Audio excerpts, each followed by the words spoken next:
So let's go offense. Notre Dame's offense versus the defense for Georgia Tech. We're going to start with the run game, as we always do, and there are the numbers right there. And frankly, the numbers aren't fantastic on either side, as I just quickly scroll through them right here. But as I watch Georgia Tech, I'm actually surprised that these numbers are what they are. I figured I'd be seeing some triple digits. But the thing is with this defense, you'll get there. Let me just give you a little bit of a preview. That was going to be my point. That was going to be my point. Is that teams can run against Georgia Tech? They don't have to because they're throwing the ball all over the yard. That was gonna be the point that I was gonna make. Well, and they're definitely not trending in the right direction. I mean, right. if you look at again, that's kind of something that matters is how are they playing going into this matchup now. And if you look at the beginning of the season, they gave up 165 against Northern Illinois in the opener. They gave up 154 to Kennesaw State, and those aren't great against those caliber teams. 158 to Clemson, and then they gave up 63 to North Carolina, which is a really good performance. Yeah.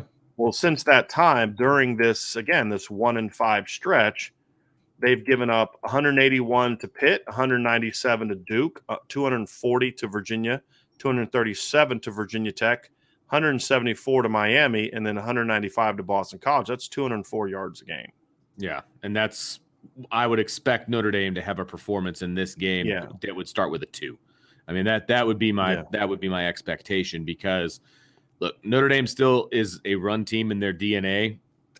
Whether we think that that's what they should be or not, they're still going to run the football, and they're going to be effective running the football against. Yeah, but you know what? I have no problem with the way they've gone about it recently because, yes, they're piling up yards, but they're coming out early. They're throwing the football. Right. They're spreading the teams out. They're hitting RPOs, and then that's opening up the run game. Right.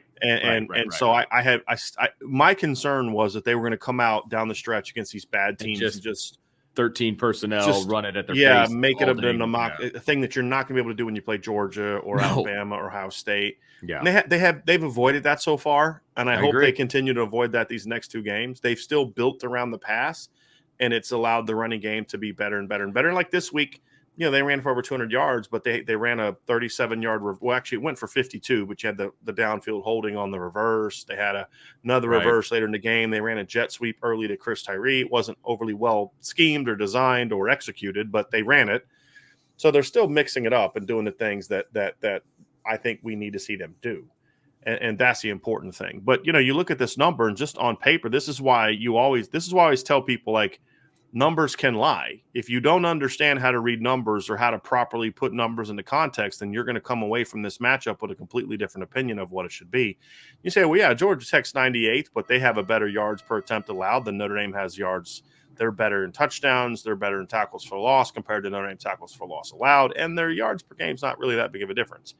That's why I say you have to look at what's the trend line, right? Like, Georgia Tech's rush defense was much better in the first 4 games during the stretch when Notre Dame's rushing offense was as bad as I've ever seen it. Yeah. Well, in the last month or so, that's been a little bit of a different story, right? Notre Dame's rush offense in the last 5 games has been much better. I mean, they've gone for 180, 170, 296, 150, and 249. They're averaging, I believe, over 200 yards during that stretch. I'm kind of trying to do the math now. It's a little bit inflated because you have 2 games where you went high, but yeah, they're averaging over 200 yards a game, 209 yards a game the last 5 games. And what we've seen in against North Carolina and Virginia is we're starting to see more consistency from a big run standpoint.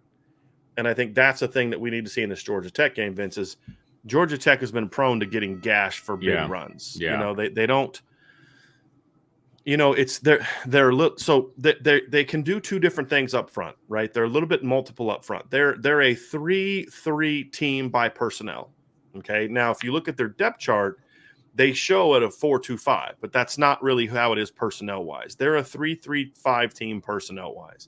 Now, what they have is one of their linebackers is kind of like how Marcus Freeman uses his. They just don't use it as effectively. Right. It's Quez Jackson. He's kind of he'll walk up and kind of stand up the way that, Marcus Freeman and Clark Lee use the Viper. But they do a lot more odd fronts than what Notre Dame does, which is a player over the nose and a player over the outside of the tackles. And so you're going to see a lot of that in this game. But then Virginia did as well. But what Virginia did against Notre Dame is Virginia chose to go with 4 down more often than 3 down. Right, which is different for them. Yeah. And I think that people still view Notre Dame as a running team. And I would expect Georgia Tech to do something similar, which helps you out in the pass game. But in the run game, the thing about it is they can put all the bodies they want to it. They're still a small defense. And ultimately, that's the thing that hurts them is they have no size really up front. And that's something that Notre Dame absolutely needs to take advantage of as they're diving into this matchup.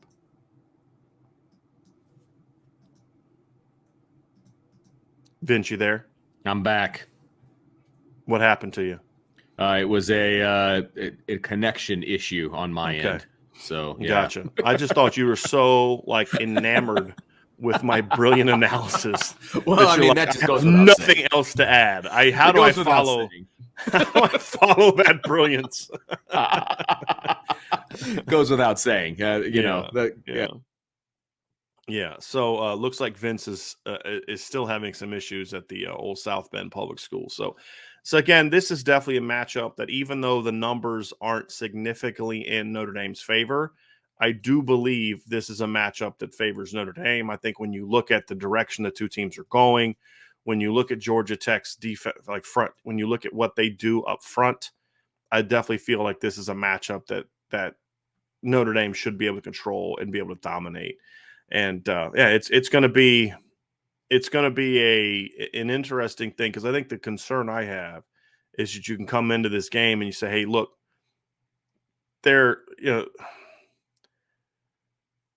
if they can kind of come out and say, hey, look, they're undersized, we're going to hammer them, and you do that, that's going to work, but I don't know if that sets them up for future success. I think what you need to see is continue to do what you're doing, attacking the perimeter, getting after teams, using your pass game, be aggressive, and then use that to set up your run, because that's ultimately how you're going to be able to beat good teams, in my opinion.